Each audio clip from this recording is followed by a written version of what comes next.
There's a by-election being called in Alberta politics. The riding of Calgary-Foothills is being called for September 3rd. That's the riding that Jim Prentice abandoned on election night, May 5th.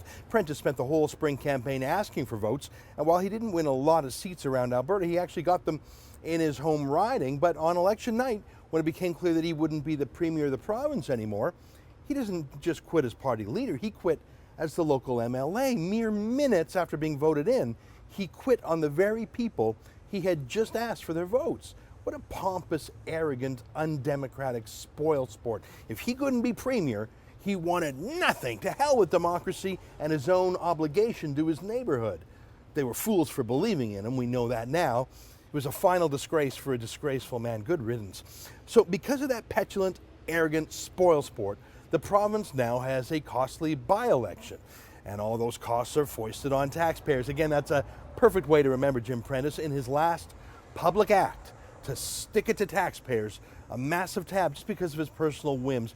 I have no idea where Jim Prentice lives anymore, but I hope it's not in Alberta. I'm sure he feels the same way in return. Anyways, the by-election that's coming up is a great opportunity for the governing NDP to reach out to Calgary, especially the oil patch. I mean, remember the NDP MLAs who were elected in May were really accidental candidates. Seriously, many of the candidates were literally joke candidates who signed up midway through the campaign just to have a name on the ballot, like Deborah Drever, the party-hardy marijuana girl who slouched to victory in Calgary. That riding voted 4% for the NDP last time, and Deborah Drever won. It was a joke.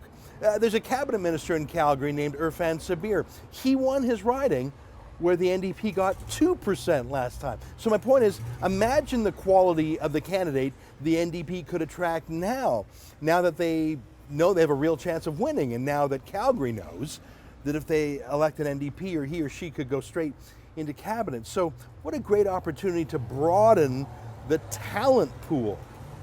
It's pretty obvious the NDP government lacks talent. I mean, that's why they have a tiny cabinet, just 12 people, because seriously, are you going to put a clown like this in cabinet? Long live Hugo Chavez. Long live the values that he stood for. Compañero Presidente Hugo Chavez. That's Rod Loyola. He really is a crazy pro-Hugo Chavez communist.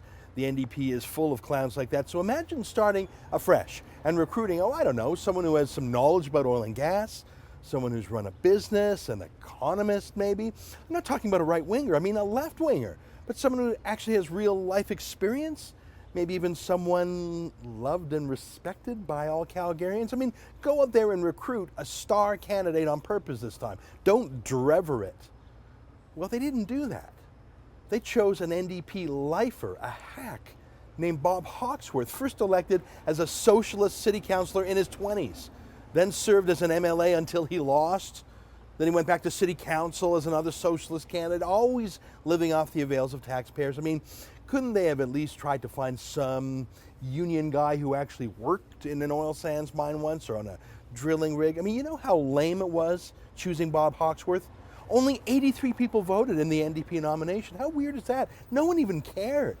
And this is a who cares by-election too. NDP Premier Rachel Notley has called it for September 3rd. That's before Labor Day, still in the summertime. What's the turnout going to be, 15% maybe? Instead of a moment for the NDP to show Calgary some respect and some conciliation by valuing the opportunity to run a star candidate to shore up their weaknesses, to reach out, they run a tired old socialist warhorse, a perennial candidate who slouches into his own nomination win, and the election's going to be in the summertime. But look, it's understandable. In a way, all of Rachel Notley's top people, including her Toronto-based Chief of Staff Brian Topp, and the other Toronto and Vancouver-based staff who run most of the Alberta government, they're all busy working for Thomas Mulcair's federal NDP. That's their top priority, not the city of Calgary, the city that they hate. For TheRebel.media, I'm Ezra Levant.